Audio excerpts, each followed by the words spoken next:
ஊழல் வழக்கில் சிக்கிய அன்வர் ராஜா எம்பியை தகுதி நீக்கம் செய்ய குடியரசுத் தலைவர் மறுப்பு தெரிவித்திருக்கிறார். மதுரை வக்பு வாரிய கல்லூரி நியமனத்தில் முறைகேடு நடைபெற்றதாக அவர் மீது வழக்கு பதிவு செய்து சிபிஐ விசாரித்து வருகிறது. இந்நிலையில் அவரை தகுதி நீக்கம் செய்ய வேண்டும், எம்பி பதவியிலிருந்து அவரை நீக்கம் செய்ய ஆளுநரிடம் கோரிக்கை மனு அளிக்கப்பட்டது.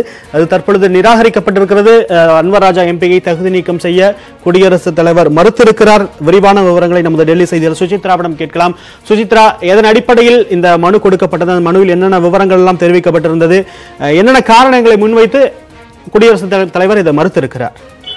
ராமநாதபுரத்தை சேர்ந்த முகமது ரஃபி என்பவர் ஆளுநருக்கு வழங்கப்பட்ட அந்த கோரிக்கையில் அதிமுகவினுடைய எம்பியாக இருக்கும் அன்வர் ராஜா அவர்கள் இரட்டை பதவியை வகிப்பதாகவும் தமிழ்நாடு வக்பு வாரியத்தினுடைய ஒரு பதவியை அவர் வகித்து வருவதாகவும் நாடாளுமன்ற உறுப்பினராக இருக்கும் ஒருவரால் இது போன்ற பதவிகளை வகிக்கக்கூடாது, இது இரட்டை பதவிக்கு ஆதாயம் தேடி தரும் ஒரு குற்றச்சாட்டுக்கு முன்வைக்கும் என்ற ஒரு கோரிக்கை முன்வைக்கப்பட்டது.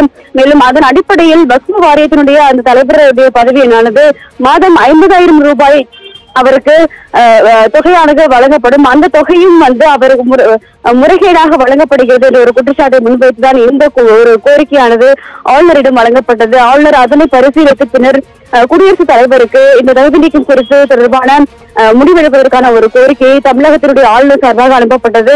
கடந்த 2018ஆம் ஆண்டு நவம்பர் மாதம் அனுப்பப்பட்ட அந்த கடிதத்தில், அதாவது வக்பு வாரியத்தினுடைய சட்டத்திட்டங்களின் அடிப்படையில் நாடாளுமன்ற உறுப்பினரோ அல்லது சட்டமன்ற உறுப்பினரோ ஒருவர் வக்பு வாரியத்தினுடைய தலைவராகவோ அல்லது உறுப்பினராகவோ இருப்பதற்கு எந்த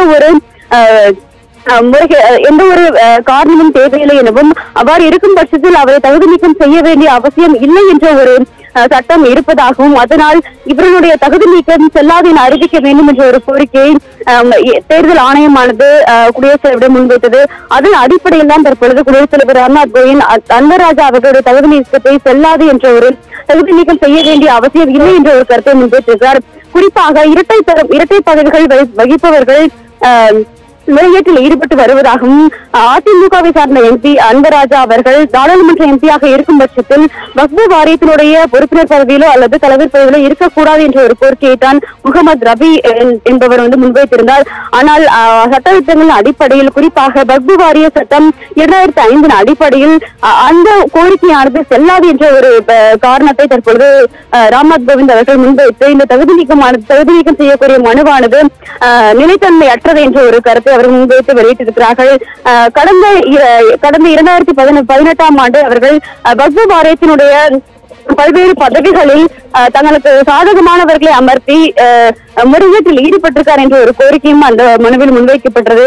ஆனால் வக்பு வாரியத்தினுடைய சட்டத்திட்டங்களுக்கு கீழ் அதற்காக இடம் இல்லை எனவும், நாடாளுமன்றம் அல்லது சட்டமன்ற பதவிகளில் இருக்கும் ஒருவர் அல்லது அரசு சார்ந்த பதவிகளில் இருக்கும் ஒருவர் வக்பு வாரியத்தினுடைய உறுப்பினர் அல்லது தலைவர் பகுதியில் வகிப்பதற்கு எந்த ஒரு தடையும் இல்லை என்ற ஒரு காரணத்தை தற்பொழுது தெளிவாகவே குடியரசுத் தலைவர் ராம்நாத் கோவிந்த் அவர்கள் தெளிவுபடுத்தியிருக்கார்கள். கண்டிப்பாக சுசித்ரா, மதுரை வக்பு வாரிய கல்லூரியில் கடந்த 2017ஆம் ஆண்டு உதவி பேராசிரியர்கள் அலுவலர் நியமனத்தில் ஊழல் நடைபெற்றதாக அன்வர் ராஜா எம்பி, அதேபோல அமைச்சர் நிலோஃபர் கவில் ஆகிய இருவர் மீதும் புகார் தெரிவிக்கப்பட்டது. இதை விசாரித்த உயர்நீதிமன்ற மதுரை கிளை சிபிஐ இதை விசாரித்து 6 மாதத்திற்குள் அறிக்கையாக தாக்கல் செய்ய உத்தரவிட்டிருந்தது. இதில் பூர்வாங்க குற்றச்சாட்டு இருக்கிறதா என்பதை விசாரித்து ஆய்வு செய்து அறிக்கையை தாக்கல் செய்ய வேண்டும் என்ற ஒரு உத்தரவைத்தான் பிறப்பித்திருந்தது. இந்த சூழலில் அன்வர் ராஜா எம்பியை தகுதி நீக்கம் செய்ய வேண்டும் என தமிழக ஆளுநர் தரப்பிலிருந்து ஒரு கோரிக்கை மனு குடியரசுத் தலைவருக்கு அனுப்பப்பட்டிருந்தது. தற்பொழுது இந்த கோரிக்கை மனு என்பது நிராகரிக்கப்பட்டிருக்கிறது. விவரங்களுக்கு நன்றி சுசித்ரா.